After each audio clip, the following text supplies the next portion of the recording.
Λοιπόν, εδώ είμαστε. Επιστρέψαμε. Έγινα πιο όμορφη από τις μάσκες, μόνο και που μιλάω για αυτό το θέμα. Πιο όμορφη από τις μάσκες, εννοείς από τις μάσκες των καρναβαλιών.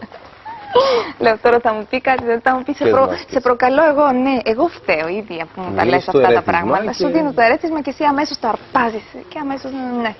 Λοιπόν, όχι, από τις μάσκες ομορφιάς, για τις οποίες συζητούσαμε και μόνο που συζητάω νιώθω ότι επειδή ενημερώνουμε, ναι, μετά το εφαρμόσω στην πράξη. Λυπάμαι που θα σε απογοητεύσω, αλλά δεν έγινες πιο όμορφη από τις μάσκες ομορφιάς. Δεν πάμε στο πάντα θέμα. όμορφη, αυτό εννοούσα. Στο Σταύρο. Πάμε να μιλήσουμε για διαδίκτυο, ασφάλεια, κινδύνους και όλα τα σχετικά. Καλημέρα.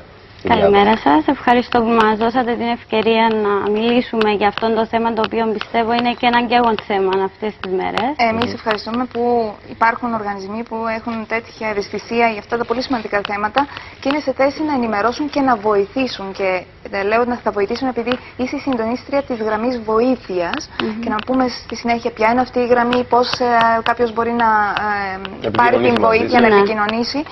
Επειδή είναι πάρα πολύ σημαντικά αυτά τα πράγματα και επειδή μας παρακολουθούν γονείς κυρίως αυτή την ώρα, ανοιχτές οι τηλεφωνικές μας γραμμές, όλοι πρέπει να ενημερωθούμε για αυτό το θέμα. Ηλιάδα Σπύρο, συντονίστρια της γραμμής βοήθειας, σε ακούμε.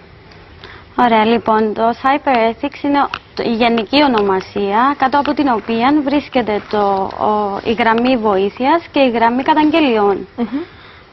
Αυτές οι δύο γραμμές, η γραμμή καταγγελιών δημιουργήθηκε το 2006, έτσι ώστε γενικά ο κόσμος να τη χρησιμοποιεί για να κάνει κάποια καταγγελία σχετικά με κάτι ενοχλητικό πάνω στο διαδίκτυο. Σαν τι, ας πούμε.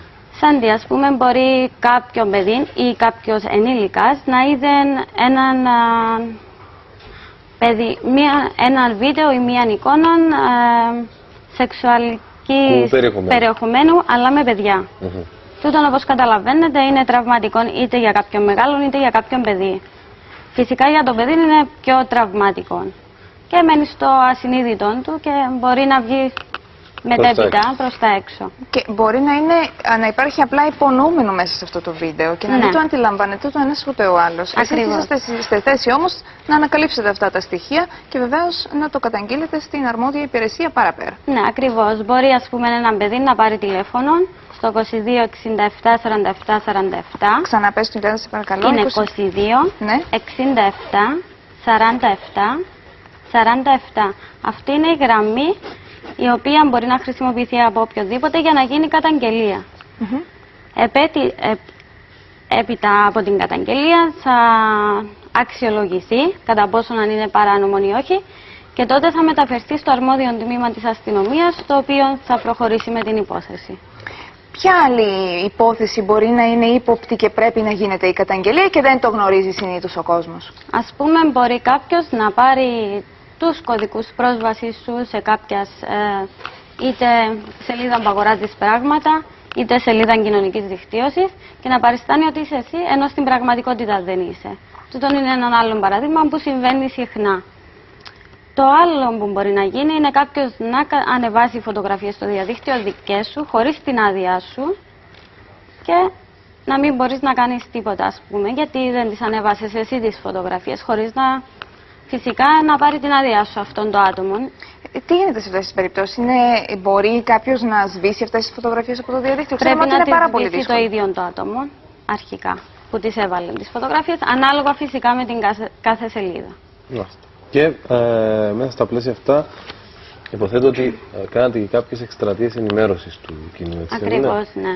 Οι εκστρατείες που κάνουμε τυπωθήκαν ημερολόγια, ενημερωτικών υλικών, μπρελό τα κλειδιά, υλικών για εκπαιδευτικούς που μπορεί να χρησιμοποιηθεί στην τάξη έτσι ώστε να έρχεται σε συνεργασία με τη μάθηση των παιδιών και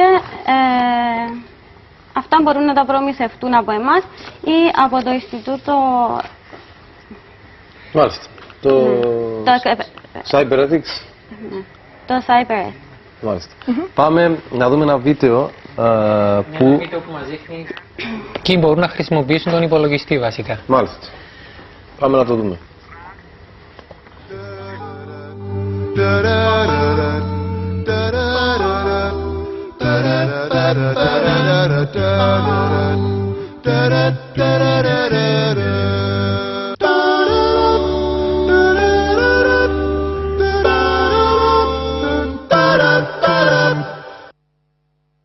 Μάλιστα. Με πολλά μηνύματα το βιντεάκι. Μέσα Ναι. σε 20 δευτερόλεπτα.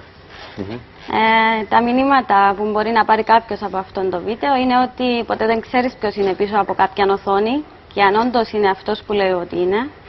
Και οποιοδήποτε, είτε άνθρωπος ο οποίος απλά χρησιμοποιεί το διαδίκτυο για να πάρει πληροφορίες, είτε για να το εκμεταλλευτεί και να παραπλανήσει ή να κάνει κακό σε κάποιον άλλον, μπορεί να είναι οποιοδήποτε που το χρησιμοποιεί.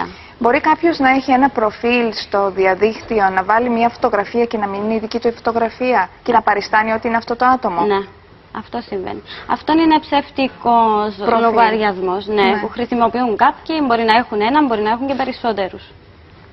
Και χρησιμοποιούν άλλες φωτογραφίες με Ναι. σκοπό ίσως να προσεγγίσουν άλλα άτομα, να επικοινωνήσουν μαζί τους, Ακριβώς. να αποσπάσουν κάποιες πληροφορίες. Αυτές οι καταγγελίες φτάνουν κοντά σας. Ποια είναι η πιο συχνή καταγγελία? Η πιο συχνή καταγγελία που είχαμε ήταν σχετικά με το Facebook περισσότερον. Και Ήταν λόγω του ότι κάποιος έκλεψε τους προσωπικούς κωδικούς. προσωπικούς κωδικούς ακριβώς. Πώς μπορεί κάποιος να κλέψει προσωπικούς κωδικούς? Είναι εύκολο αυτό, τι γίνεται? Εξαρτάται. Πρέπει να είσαι hacker για κάτι. Ή να είσαι hacker ή λόγω του ότι στο Facebook δίνεις έναν περίπου έναν background του εαυτού σου, δηλαδή ημερομηνία γεννήσεως, όνομα. Α, με αυτόν τον τρόπο. Λέω πώς μπορεί, δηλαδή ο κωδικός είναι κάτι προσωπικό, πώς μπορεί κάποιος Ναι. να. Συνήθως οι αποσπάσει. κωδικοί που μπαίνουν κιόλας έχουν Ουσιαστικά- σχέση είτε με ημερομηνία γεννήσεως, είτε με το όνομα κάποιου κατοικιδίου που έχεις και σε μια φάση να έχει και μια ερώτηση που σου λέει ότι πρέπει να την απαντήσεις σε περίπτωση που ξεχάσεις τον κωδικό σου. Μάλιστα. Ναι. Αυτό είναι ακόμα έναν επιπλέον στοιχείο που μπορεί κάποιον να βοηθήσει να πάρει τους κωδικούς σου. Ναι. Αλλά από την άλλη μπορεί ας πούμε εν κάποια φάση να ήθελες να δώσεις τον κωδικό σου σε κάποια φίλη σου ή στον αδερφό σου ακόμη, ποτέ δεν ξέρεις, και μετά να το χρησιμοποιήσει Και διαφορετικά. κάποιος άλλος. Και να Ναι. την πατήσεις. Λοιπόν, εμείς δώσαμε το ρέθισμα, δώσαμε και τη γραμμή επικοινωνίας για βοήθεια και για πληροφορίες. Για βοήθεια είναι το 70.116. 70.116 Έχουμε και την ιστοσελίδα, γραμμή αν μπορούμε να τη βοήθειας. δείξουμε. Να τη δείξουμε και την και ιστοσελίδα. ιστοσελίδα βεβαίως. Να πάμε να τη δείξουμε, παιδιά, την ιστοσελίδα. Να την ιστοσελίδα τώρα. Αν έχουν οι γονείς που μας παρακολουθούν αυτή τη στιγμή υπολογιστή, διαδίκτυο, Ναι. είναι καλά μια επίσκεψη σε αυτή την ιστοσελίδα να ενημερωθούμε, να πάρουμε τουλάχιστον έτσι μερικές γνώσεις για να έχουμε την ασφάλεια. Πάνω Μάλιστα. απ' όλα για τα παιδιά μας. Πολλές πληροφορίες που μπορεί να πάρει κανείς. Ευχαριστούμε πολύ, Ηλιάδα. Να είσαι καλά, Και καλή εγώ σου μέρα. ευχαριστώ. Επίσης. Και εμείς εδώ θα κλείσουμε την εκπομπή μας για σήμερα. Να ευχηθούμε να περάσετε όμορφα το υπόλοιπο της ημέρας. Γεια σας. Καλή σας μέρα.